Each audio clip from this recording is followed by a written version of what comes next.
अब क्रम है माननीय मुख्यमंत्री जी के आशीर्वचन का। मैं सादर आमंत्रित करता हूं। वृक्ष कबहु ने फल बकय, नदी न संचय नीर।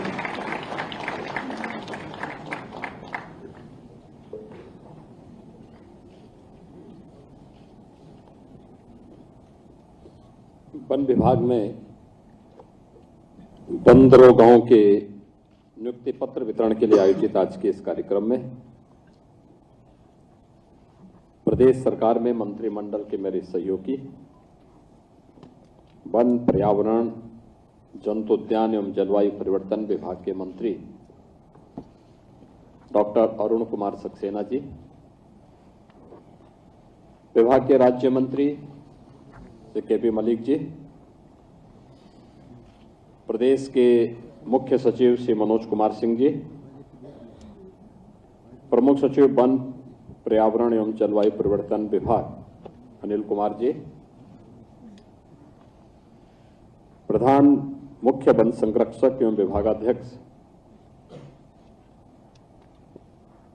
श्री सुधीर कुमार शर्मा जी, वन विभाग के सभी अधिकारीगण, अधीनस्थ सेवा चयन आयोग के अधिकारीगण,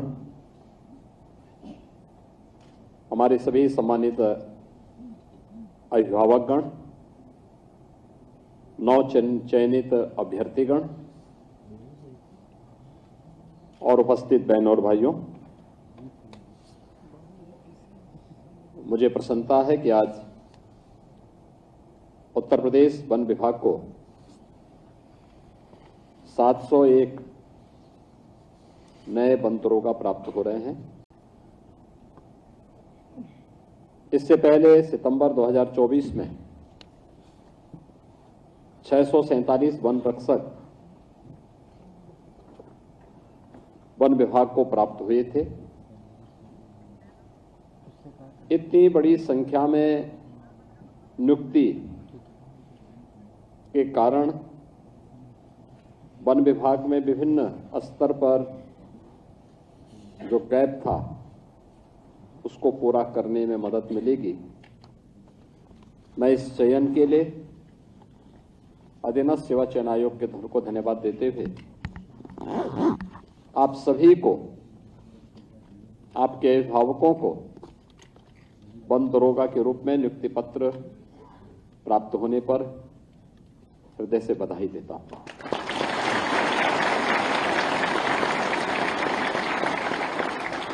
मेरे लिए यह प्रसन्नता का और भी अधिक क्षण है कि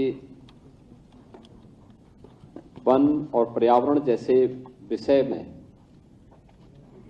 701 वन दरोगा की इस नियुक्ति में 140 महिलाओं की भर्ती हुई है।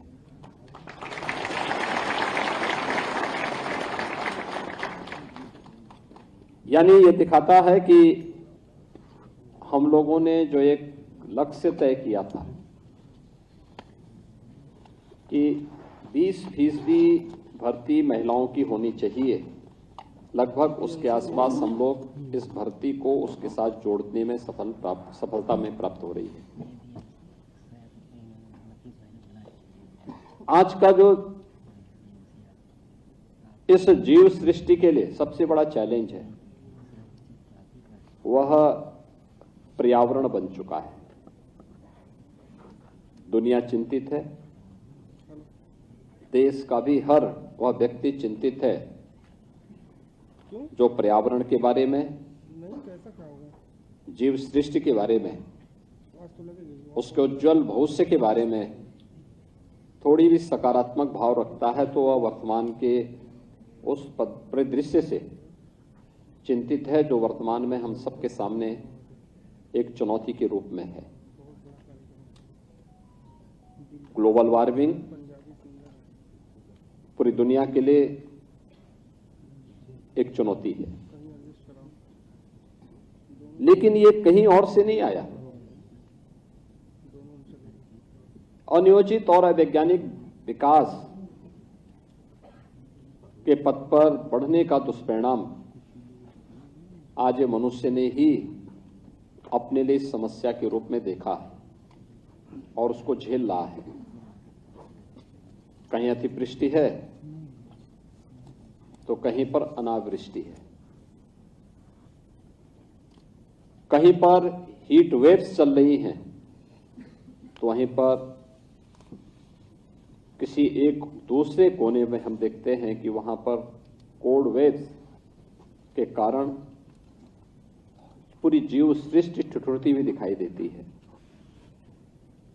कहीं बाढ़ से जल जीवन तबाह है, तो कहीं एक बूंद पानी के लिए लोग तरस रहे हैं। ये सब विसंगतियां क्यों पैदा हुई? आखिर सृष्टि का एक रौद्र रूप प्रकृति के इस भयानक रूप के रूप में हम कैसे देख रहे हैं? और यही संकट है कि जानते हुए समझते हुए भी हम लोग प्रकृति के इस रूप को आज भी समझने का प्रयास नहीं कर पा रहे हैं। और इसलिए इस क्षेत्र में न केवल स्वयं के स्वास्थ्य के लिए, बल्कि इस पूरी जीव जंतु सृष्टि के लिए कुछ कर गुजरने की एक तमन्ना के साथ आपको एक अवसर प्राप्त हो रहा है। याद करिए, पूरे नवंबर महीने में देश की राजधानी लखनऊ और उसके आसपास का क्षेत्र एक गैस का चैम्बर बंद करके और समय स्कूल कॉलेजेस को वहां बंद करने के लिए मजबूर होना पड़ रहा है। श्वास लेने की स्थिति नहीं है। लोगों को वहां पर चेतावनी दी जा रही है कि अपने घर के बाहर न निकले। ये जो चुनौती है, आखिर इसका मुकाबला होगा कैसे? और ऐसा तो नहीं कि समस्या मनुष्य ने पैदा की है तो कोई दूसरी सृष्टि से कोई और आकर के इसका समाधान निकाले। अगर समस्या मनुष्य ने दी है तो समाधान का रास्ता भी मनुष्य को ही तलाशना पड़ेगा। और समाधान का रास्ता के लिए ही सबसे अहम भूमिका का निर्वहन कोई विभाग कर सकता है, तो वह पर्यावरण वन विभाग से जुड़े हुए आप सभी जितने भी उसके कार्मिक हैं, वे सभी मिलकर के समस्या का समाधान का रास्ता निकाल सकते हैं। और उसमें दोनों रास्ते हमें अपनाने पड़ेंगे। एक, लोगों को हम किसी को निवेश करने से रोक नहीं सकते, विज्ञान को आगे बढ़ने से हम रोक नहीं सकते, हम बैरियर नहीं खड़ा कर सकते, लेकिन अधूरा ज्ञान खतरनाक होता है। ऐसे ही अधूरा विज्ञान भी खतरनाक होता है। अधूरी टेक्नोलॉजी नहीं, अगर किसी को उद्योग लगाना है तो वह इस बात को भी सुनिश्चित करेंगे कि कार्बन उत्सर्जन कम से कम हो, पर्यावरण को प्रदूषित करने वाली गैसेज कम से कम उत्सर्जन कम से कम हो। प्रयास ये होना चाहिए कि जीरो लिक्विड डिस्चार्ज तक हम उसको पहुंचाने के दिशा में कार्य कर सकें। टेक्नोलॉजी आ चुकी हो, टेक्नोलॉजी को अपनाएं।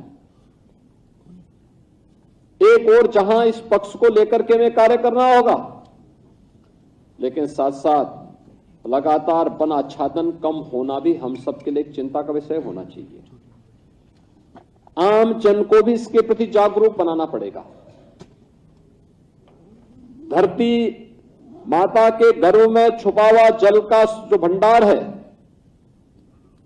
उसमें जो कमी आ रही है, उस कमी को फिर से वापस लाने के लिए जल संरक्षण के प्रति लोगों को आग्रही बनाना पड़ेगा। वनों में अपने निहित स्वार्थ के लिए लगाई जाने वाली आग को नियंत्रित करना पड़ेगा। अनेक ऐसे कार्यक्रम अपने स्तर पर आप आगे बढ़ा सकते हैं जो लोगों को पर्यावरण की रक्षा के लिए, पर्यावरण की में जागरूकता पैदा करने के लिए एक यह दायित्व वन विभाग के वन दरोगा के रूप में आपके स्तर पर होता है। दूसरा, जंतु उद्यान भी आपके पास है। जितने भी प्राणी उद्यान हैं ये भी विभाग के अंदर ही आते हैं। वन्य जीवों की रक्षा भी करना, लेकिन साथ साथ प्राणी उद्यान के माध्यम से या फिर जो प्रदेश सरकार ने अलग अलग स्थलों पर अपने टाइगर रिजर्व बनाए गए हैं, उनको भी इको टूरिज्म की दृष्टि से भले ही हम उन्हें वहां पर एक सीजन में टूरिस्ट के लिए ओपन करें, खोलें, लेकिन हमें इस बात को ध्यान में रखना होगा कि वन्य जीवों में अनावश्यक छेड़छाड़ न हो, उनके जीवन के साथ कोई खिलवाड़ न हो। कैसे बेहतरीन संवेदना के माध्यम से हम एक संवाद की बेहतरीन माध्यम को आगे बढ़ा सकते हैं जो वन्य जीवों के प्रति आम नागरिक को भी जागरूक कर सके। इस दायित्व का निर्वहन करने में भी आप बड़ी भूमिका का निर्वहन कर सकते हैं, लेकिन लकीर का फकीर बनकर के नहीं हो सकता। अक्सर क्या होता है, सरकारी नौकरी जब व्यक्ति पाता है तो पाने के बाद वह अपने दायित्वों का निर्वहन पूरा ईमानदारी के साथ करने में कहीं न कहीं विफल सा दिखता है, जबकि होना यह चाहिए कि अब तो उसको एक निश्चिंत भाव के साथ कार्य करना चाहिए, प्रभावी ढंग से आगे बढ़ना चाहिए और उसको बिना किसी संकोच के उस विभाग को शासन के अच्छे विभागों में स्थापित करने की दिशा में जो सबसे अच्छा हो सकता है, उत्कृष्ट हो सकता है, उस दिशा में प्रयास करना चाहिए। इनोवेशन को बढ़ावा देना चाहिए। विभाग में ऐसे कौन से नए शोध हो सकते हैं जिससे आपका ये विभाग आगे बढ़ सके और आपकी कार्य पद्धति पूरे विभाग के लिए अनुकरणीय बन सके, उसका भाव दिखता है। और इसलिए मैं आज आप सबसे, जब यहां पे नियुक्ति पत्र वितरण का एक कार्यक्रम यहां पे संपन्न हो रहा है, मैं आप सबसे इस बारे में कहना चाहूंगा, ऐसा नहीं कि हम लोगों ने पिछले 7-7.5 वर्ष में कुछ किया ना हो। ये नियुक्ति पत्र वितरण का कार्यक्रम आयोजित हो, ये हमने 2 वर्ष पहले मैंने इसीलिए प्रारंभ किया। हमने कहा भी नहीं, होता क्या है, चयन की प्रक्रिया हमारे आयोग और बोर्ड करते हैं, नियुक्ति पत्र प्राप्त होता है। सरकार का काम केवल एक वहां पर बैंक की तरह हो जाता है कि सरकार केवल पैसा भेजती, बाकी उसका किसी से कोई संवाद नहीं होता। तो कम से कम एक बार तो संवाद हो, जब वह नियुक्ति पत्र प्राप्त करके शासन की व्यवस्था का हिस्सा बन रहा है, उस समय ही हम बता सकेंगे कि हमारी लक्ष्मण रेखा है और हमें इससे आगे कितनी दूरी तक कैसे अच्छा कार्य करके दिखाना है। इस दृष्टि से कार्यक्रम होने चाहिए और इसी दृष्टि से सरकार बनते ही 2017 में हम लोगों ने सभी आयोग और बोर्डों को बहुत स्पष्ट रूप से कहा था कि भाई याद रखना, नियुक्ति की प्रक्रिया में उसकी शुचिता, उसकी पारदर्शिता में किसी प्रकार का कोई खोट कहीं नजर नहीं आना चाहिए और जो भी जिस भी स्तर पर लापरवाही होगी वहां पर जवाबदेही भी सुनिश्चित होगी। और उसका परिणाम है कि गत 7.5 वर्ष के अंदर हम 7 लाख से अधिक नौजवानों को उत्तर प्रदेश सरकार में सरकारी नौकरी देने में सफल हुए। प्रधानमंत्री मोदी जी का जो विजन था, ये प्रक्रिया पूरी ईमानदारी के साथ, पारदर्शी तरीके के साथ संपन्न होनी चाहिए, आज वह प्रक्रिया प्रदेश के अंदर पूरी मजबूती के साथ उतारी जा रही है। आपने कल देखा होगा, कल उत्तर प्रदेश में देश क्या दुनिया की सबसे बड़ी पुलिस भर्ती का परिणाम आया है। 60,244 पुलिस कार्मिक नियुक्त होंगे। एप्लीकेंट कितने थे? लगभग 50 लाख। अनुमान करिए, दुनिया के बहुत सारे देशों की आबादी नहीं है 50 लाख। यहां पे 50 लाख लोग आवेदन कर रहे हैं और नकल विहीन परीक्षा हुई। परीक्षा का परिणाम भी कल जारी हो गया। अगले 2 महीने के अंदर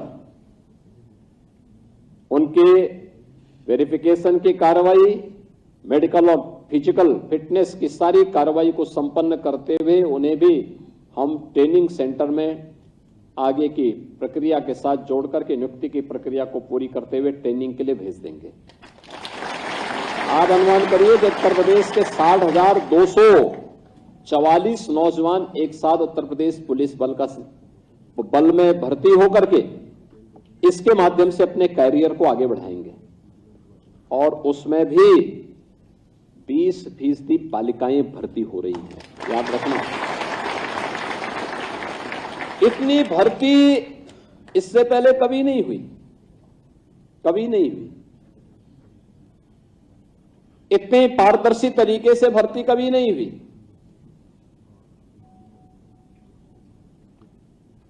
अब वह समय गया जब उत्तर प्रदेश में कोई भर्ती निकलती थी और महाभारत के रिश्ते एक साथ टपक पड़ते थे।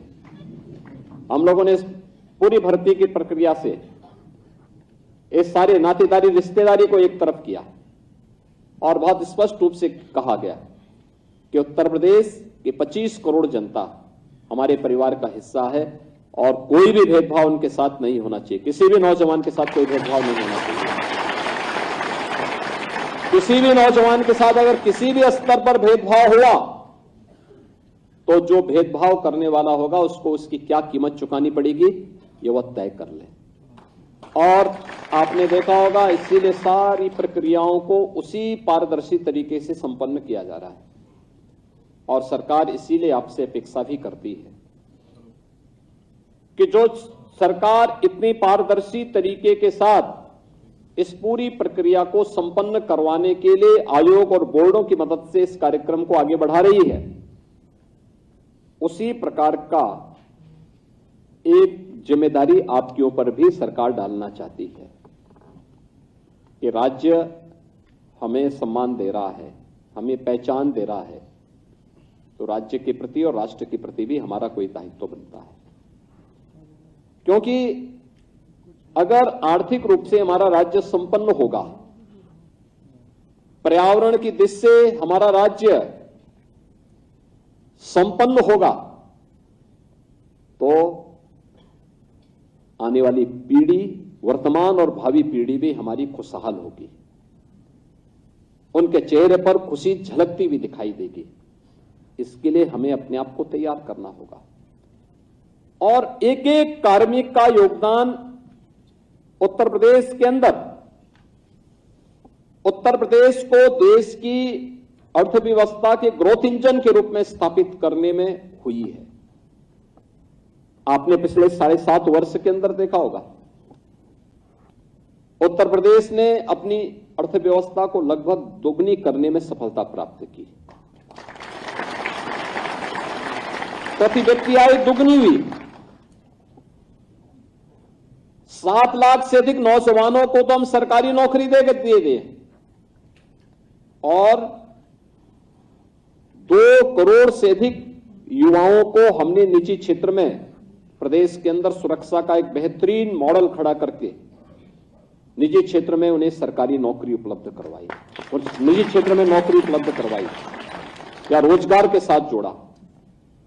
प्रदेश के परंपरागत उद्यम को पुनर्जीवित करवाया। आज प्रदेश में रोजगार की कमी नहीं और ये तो हमारा सौभाग्य है कि देश का सर्वाधिक युवा हमारे पास उत्तर प्रदेश के अंदर है और वह युवा कामकाजी तबके का है, स्किल मैन पावर है। उसकी ऊर्जा और प्रतिभा का लाभ हम राज्य के लिए ले रहे हैं। कोई सरकारी नौकरी के माध्यम से, कोई स्वयं का स्टार्टअप स्थापित करके, कोई एमएसएमई के माध्यम से, कोई अलग अलग जीवन के अलग अलग फील्ड में जाकर के वह अपना योगदान दे रहा है। ऐसे ही वन विभाग ने भी पिछले 7-7.5 वर्ष के अंदर किया। वन विभाग में आज से 7.5 वर्ष पहले एक खबर जरूर आती थी कि जंगल सफाया हो गए, काट दिए गए। इसी उत्तर प्रदेश में बहराइच में और कहां पे हमें सुनने को मिलता था कि वहां पर जंगली जानवरों का शिकार हो गया, लेकिन पिछले 7.5 वर्ष के अंदर वन का आच्छादन उत्तर प्रदेश के अंदर बढ़ा है लगातार। यानी अभी आप विभाग के मंत्री कह रहे थे, सक्सेना जी कह रहे थे कि कैसे हम लोगों ने इस वर्ष 36 करोड़ से अधिक पेड़ लगा करके वृक्षारोपण के लक्ष्य को प्राप्त करके एक पेड़ मां के नाम के प्रधानमंत्री मोदी जी के इस विजन को जमीनी धरातल पर उतारा है। यह उत्तर प्रदेश के अंदर देखने को मिला। यानी एक बड़े अभियान को कैसे सफलतापूर्वक आगे बढ़ाया जाता है, और ये केवल इसी वर्ष नहीं, पिछले 7-7.5 वर्ष से लगातार ये क्रम चल रहा है, लगातार चल रहा है।